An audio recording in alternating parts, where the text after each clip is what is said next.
Jésus leur répondit, « Mon Père est toujours à l'œuvre.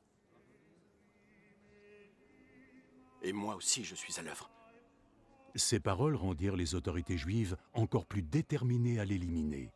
Pas seulement parce qu'il avait enfreint la loi du sabbat, mais parce qu'il disait que Dieu était son propre Père, et ainsi il se faisait l'égal de Dieu. Alors Jésus leur déclara, « En vérité, je vous le dis, le Fils ne peut rien faire par lui-même. Il fait seulement ce qu'il voit son Père faire, et ce que fait le Père, le Fils le fait aussi. Car le Père aime le Fils et lui montre tout ce qu'il fait lui-même. Il lui montrera des œuvres encore plus grandes à faire, et vous tous ici en serez étonnés. Tout comme le Père relève les morts et les rend à la vie, de la même façon, le Fils donne la vie à qui il veut. Le Père ne juge personne lui-même. Il a donné au Fils tout pouvoir pour juger, de sorte que tous doivent honorer le Fils comme ils honorent le Père. Quiconque n'honore pas le Fils n'honore pas le Père qui l'a envoyé.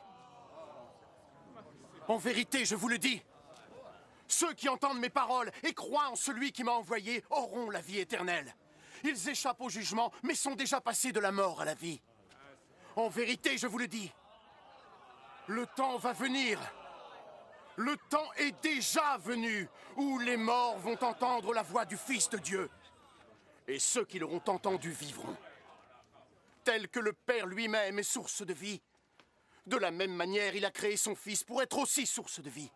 Et lui a donné le pouvoir de juger parce qu'il est le Fils de l'homme. Ne soyez pas étonnés de ça. L'heure approche où tous les morts entendront sa voix et sortiront de leur tombeau. Ceux qui auront fait le bien ressusciteront et vivront. Et ceux qui ont fait le mal ressusciteront et seront condamnés.